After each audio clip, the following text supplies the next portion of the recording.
Dans cette vidéo, je vais vous montrer comment monter le bioréacteur pour que ça vous donne un bioréacteur monté comme ça à la fin. Donc, tout d'abord, le couvercle, on va aller voir à l'intérieur ici. Donc, on a tous les ports qu'on a présentés dans l'autre vidéo et on peut voir ici tout d'abord une loupe ici. Ça va être la loupe de refroidissement où ce que l'eau va rentrer et ressortir. Donc, l'eau qui va entrer ne rentrera pas en contact avec le milieu. Nous avons ensuite l'entrée d'air ici. Donc, on a une spirale qui est trouée où l'air va pouvoir s'évacuer. On a les pales pour l'agitement, le puits de sonde thermique. Ici, nous avons l'échantillonneur et le puits de vidange. Puis on peut voir ici dans le haut tous les autres puits, donc triport, acide-base, etc. Donc, comment on va fonctionner? Pour le couvercle, premièrement, si on a à le déposer toujours sur le côté pour éviter de ne pas crochir les pièces à l'intérieur. Et aussi, quand on va le transporter, ne jamais le prendre par les pièces à l'intérieur, plutôt le tenir par le couvercle sur le côté. Ensuite, on va venir l'insérer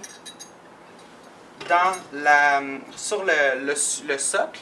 Et important de ne pas lever ensuite parce que vous allez vous trouver avec un beau dégât sur les mains. On va venir installer notre port d'échantillonnage ici vis-à-vis son port associé et on va le fixer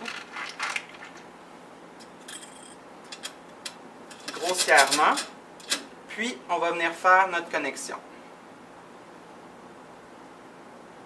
Et voilà. Ensuite, pour visser, on va toujours visser une vis en face de l'autre, comme ça, afin d'éviter d'appliquer une pression inégale sur l'ensemble du couvercle et ainsi briser des pièces. Donc, on y va comme ça. On met le washer en premier et ensuite nos vis, avec la grande partie vers le haut.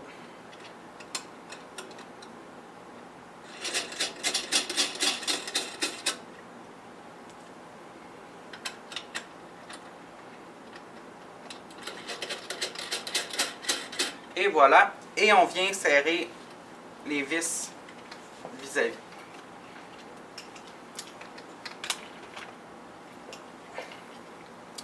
Ensuite, pour notre alimentation en acide et en base, on va avoir des bouteilles qui vont venir s'insérer ici. Pour être sûr que nos bouteilles ne s'échappent pas par terre, on va leur installer des socles ici sur la base. Donc sur la base du biofermenteur, il y a déjà des trous et des vis. On vient mettre nos socles juste ici. Et voilà, dans lesquels on va pouvoir insérer nos bouteilles acide-base que voici. Donc les bouteilles acide-base, elles sont bien identifiées. Hop,